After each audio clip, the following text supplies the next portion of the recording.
কথা বলার স্বাধীনতা হরণ করবেন না।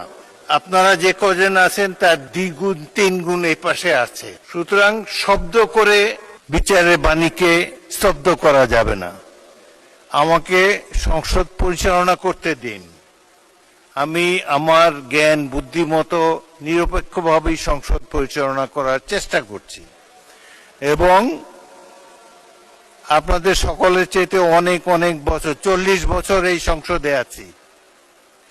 অতীতের সংসদগুলোর অনেক খারাপ রেকর্ড আছে।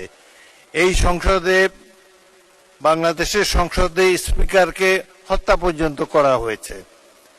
সুতরাং অতীতের দিকে তাকিয়ে আমি তো মনে করি একটি ভালো সংসদ আমরা পেয়েছি, জনগণের সঠিক নির্বাচনের মাধ্যমেই পেয়েছি। আপনারা উভয় পক্ষকে আমি ধৈর্য ধারণ করার জন্য অনুরোধ জানাবো। এখন প্রশ্নোত্তর পর্ব শেষ হয়েছে। আসরে নামাজের জন্য আসলে এক্সপাঞ্জ হ্যান্ডস্পট করারও ইতিহাস আছে, আবার পরীক্ষা করে দেখারও ইতিহাস আছে। আজকের বিষয়টা একবারে স্পষ্ট, এটা তো আর পরীক্ষা করে দেখার কোনো বিষয় নেই এবং এটা রিপিটেডলি এগেইন এন্ড এগেইন এই কথাগুলো এখানে এসেছে। 2 নম্বর, আপনার একটা কথায় সামান্য সংশয় এবং কষ্ট সৃষ্টি হয়েছে। এটি হচ্ছে আপনি যথার্থই অ্যাটেনশন ড্র করেছেন, অভিভাবক হিসেবে এটা করবেন যে আমি দাঁড়ানোর পরে বাকিরা এখানে দাঁড়িয়ে আছেন, এটা ডিসেন্সি ক্ষুণ্ণ হয়েছে। এটা আপনি করতে পারেন, এটা আপনার দায়িত্ব। কিন্তু সেই সাথে শেষের দিকে কনক্লুশনে গিয়ে একটু বললেন যে এই দিকের চাইতে ওই দিকে 3 গুণ আছেন, এটা তো ভালো লাগলো না। আমি কোনো গুণে বিভক্ত, এই সংসদকে কোনো গুণে বিভক্ত করার পক্ষে নই।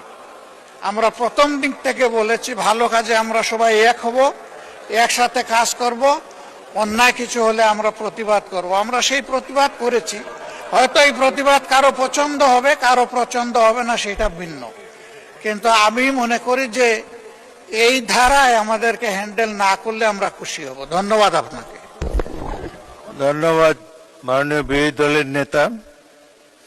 আমি কাউকে ছোট করার জন্য কোনো বক্তব্য রাখি নাই, কিন্তু দেখা যাচ্ছে যে আপনারা স্বরাষ্ট্রমন্ত্রীকে বক্তব্যই রাখতে দিলেন না। শাউট করে তার বক্তব্য যাতে না শোনা যায়, এই অ্যাটিটিউডটার আমি নিন্দা করি। এটি সঠিক অ্যাটিটিউড নয়। আপনারা যখন বলবেন তখন এই ট্রেজারি বেঞ্চকে আমি বলবো আপনাদের কথা যাতে শুনে। আবার ট্রেজারি বেঞ্চ থেকে যখন বক্তব্য দেবে, একসাথে 80 জন দাঁড়িয়ে যদি কথাই বলতে না দেন, এটা সংসদ